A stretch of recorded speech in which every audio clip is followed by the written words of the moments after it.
Want item marker in bigger size in Call of Duty but don't know how? Hi everyone, welcome back to Make Gaming Easy. In this video, I'll show you some easy steps on how to increase the size of item marker in Call of Duty. So without any further ado, let's get started. Let's begin by tapping on the settings icon which is on the top right corner of your screen.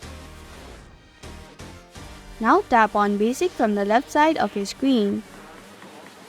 After that, scroll down to marker settings. Below it, you can see item marker with two options, scale and opacity. Slide the slider button of scale towards the plus sign. And that's how you can increase the size of item marker in Call of Duty. Thank you for watching Make Gaming Easy. Hope this video was helpful. If it was, then hit the like button and comment down if you have any questions or feedback. Also, if you're new to our channel, subscribe and hit the bell icon so that you don't miss upcoming videos.